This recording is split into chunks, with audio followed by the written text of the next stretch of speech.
Item number 4 are our business manager's report items. Joe, Don, are those under tab number 4? Yes, sir.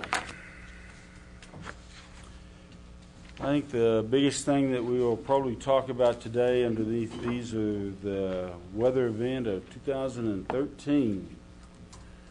I think, as everybody knows, on the 25th of February, we lost power to the water wells.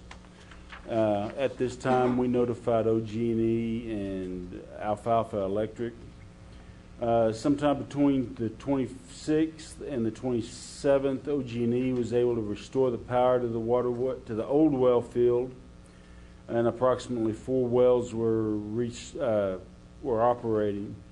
And then we were able to get some of the new well field working under a portable generator. This required the acquisition of wire, which was found in Pratt, Kansas. The city crews had to lay the wire between the wells. We had to dig ourselves into the well field. This was done with the help of the county commissioners, who were instrumental in clearing the roads of snow so that we could be able just to get to the well field. On the 27th, we were able to get 3 wells operational in the new well field with the portable generator. We made arrangements to get a second portable generator for it to get additional wells operational. We also, on the 27th, was when we got notified by AEC that Western Farmers substation had gone down in Major County, and they were unable to restore the power.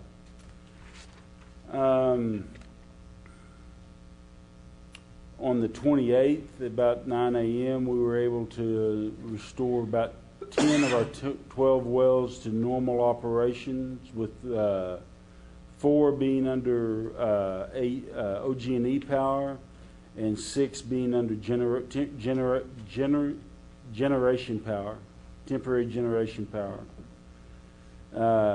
We had about 10%, also on the 28th, that we had about 10% of our system recharged.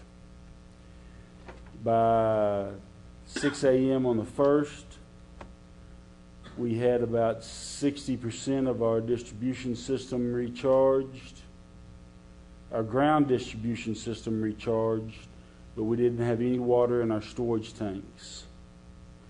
At that time, we attempted to start using our booster systems to help recharging the system, and this helped tremendously. By about 4 p.m., Alfalfa Electric contacted me and told me that they had electricity restored to our well field.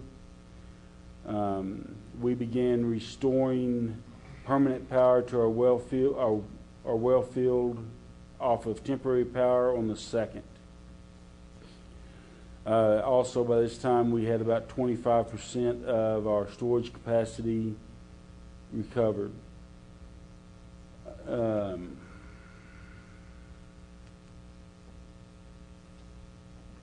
Also, on the 2nd, I believe, is when we issued a boil advisory to our citizens. This advisory is still in effect and will stay in effect until we get our testing back from our labs, which is expected. We sent that off today. We expect to have that back in the next day or two, tomorrow, maybe Wednesday. And if everything comes back fine, that'll be lifted. As of at 6:30 on the 3rd, that we had 100% of our water restored to our customers, and we had 75% of our water storage capacity refilled. We were able to turn back on the districts that we serve. I think that Rural District 3 is still having some issues. I don't know whether, at least they were this morning. I don't know if they've got those resolved completely yet. But that still could be an issue for them. Some of the things that is the takeaway from this is that I think that due to the conditions and everything, the city of Alva staff acted in a very professional and efficient manner. They did everything they could have done to get to the well fields in a timely manner. It was a very difficult situation to get to. With the information that we had, I think that we did exactly what we should have and what we could have. I think that as a city, the one thing that we probably failed at is that we didn't have a permanent generation source in the well field to take over when we lost power. We need to look at having a generation source down there, meaning down in the well field, to pick up when the power goes out, so this doesn't happen again. Now that probably won't be cheap. I was looking today at what a generator would cost to handle, a permanent generator would cost to handle some of that. Just some of the wells in our well field, not all of them. And a used generator to handle maybe 3 or 4 wells would probably cost somewhere in the neighborhood of about $18,000. So we'd be looking at somewhere between $18,000 and $40,000 or $50,000, depending on what all we get to go down there. That's the most important thing that I think we need to be. That's one of the most important things we need to be looking at. I think there's some other things that we may want to consider as issues along with this incident, but the most important thing is the lack of power. We rely heavily on OG&E and AEC, and in the perfect conditions, yeah, they work great. But when they can't get to the well fields to restore the power, and it's 2 or 3 days, we've only got about 2 days worth of water. So it's a major deal. We've got to do what we can to keep our water wells operational.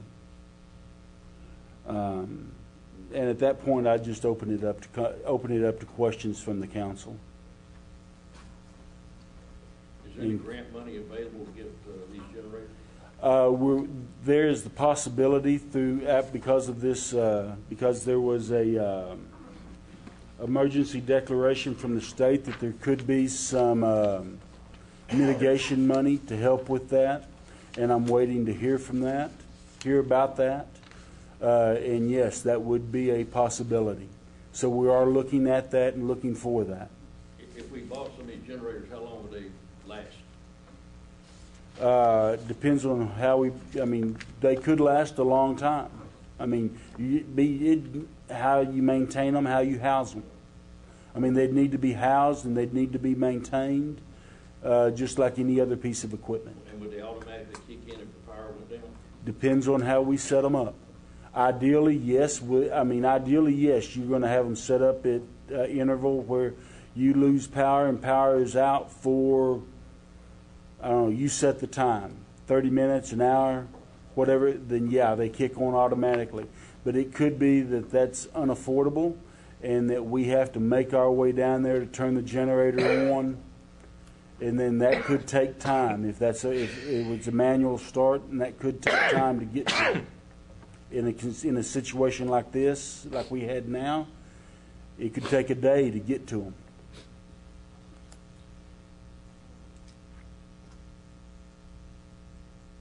The city of Laverne has a alternative power system, and the electricity went out, and within 10 minutes their generator had clicked on and power was restored. So those systems are available, as Joe Don said.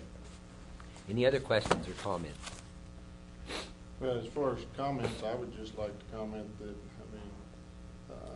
I was pretty disappointed with the number of calls and contacts that I received that were feeding off of the social media networks that really appeared to be that people go to social media solely for the purpose of antagonizing and instigating versus offering support and help. But makes me realize that there were a lot of guys running around in mud and snow, freezing cold weather, coming home where they can't hop in a hot shower and take a hot shower like most of us would do if we spent a day out doing something like that. And we really ought to appreciate the effort that did bring our water lines back online. And we also should take the opportunity to learn that we can do better and we can plan so that in future times we don't have to react to a crisis. We can proceed forward with a plan. Okay, anyone else? Anyone in the audience? Okay. I'd Yes, like to Candace. say it was a good learning opportunity, I think, for all of us. I think we were very fortunate to have the National Guard come with the tankers to restore water back to the hospital and to the nursing home. We solely rely on water for our boilers to heat the nursing home and partially the hospital. The hospital, not so much. We can plug heaters in to keep those few patients warm with electric heaters, but solely at the nursing home we rely on that boiler to keep that system running, the water to keep that up. So it was a good learning experience for all of us, and it didn't happen so quickly that we didn't have time to plan for it. So I think we used it as a learning opportunity, and it helped us to learn what we needed to do.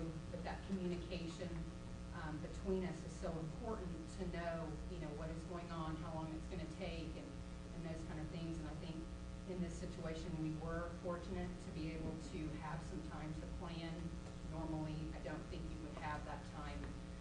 I really think we need to sit down and, draw out what went well, those opportunities that we have to do things better, so that we've got a record of, what needs to go in place immediately, and so that we can really use this as a learning opportunity. This is the disaster drill that we needed, so we need to take the time to sit down, after this, in the next few days and do that. And our county disaster management specialist is here. Steve, was that something you would recommend? Yes, that's what we have a LEPC for. It's called Local Emergency Planning Committee, and that's what we're going to sit down and work on with the city and the rest of the people around to work on this project and keep it going. This will happen again, and we know it. It may be a snowstorm, it may be a tornado, it may be a fire. I mean, I've seen fire take out power lines just as fast as an ice storm will. So this is something we need to work on very much, and I have called the city already today to get hazard mitigation money set up to help do this project, and the project manager was out down there, so this is on them. I'm working on my end trying to help you guys out, so I think this is very doable. I would definitely have it hardwired in so you could take a generator down there and get hooked up to keep going. That is a definite plus on that end. So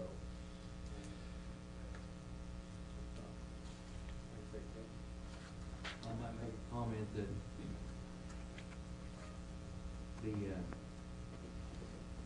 measures that was taken at the hospital. We discussed those same measures at other locations like the Homestead and Beatles Nursing Home or other facilities that had people that were not able to leave. And consideration was given to those facilities as well. It just wasn't capable of being isolated as the hospital was with one valve. Hospitals on the end of a mains would shut one valve off, pump into the fire hydrant, and pressurize their system up. At the other locations, there weren't valves in adequate locations to aid in that function. So my only point there is that consideration was given to other locations as well. We want to thank Greenleaf Fire Department for bringing in their tanker. And were there other entities that you could think of, Steve, that would deserve special recognition? Them and the National Guard, that's one time that did show up, I can think of off the top of my head. Anyone else think of someone who was exemplary in this disaster? I think our city manager did a good job. Okay, any other comments? Joe Don, back to the police dog. Well, we are going to be purchasing another police dog. Just for your information, the city had received some donation money to benefit the police department about a year ago, and we've been looking since that time. We've been looking for a way to do that, and this opportunity has come up. This dog is going to be ready in about the next 3 weeks or so, and we had to retire a dog because of his age recently, and we've already got the handler picked out, and we've got the vehicle that's equipped, and it's going to be a dog that's going to be real similar to the one that we've already it's going to be a dog similarly trained in the dog that we've got, and we're looking forward to having 2 dogs back.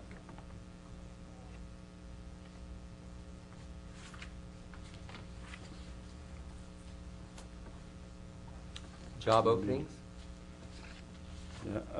We've got several job openings. Still police officer. We got a new job opening for a deputy clerk.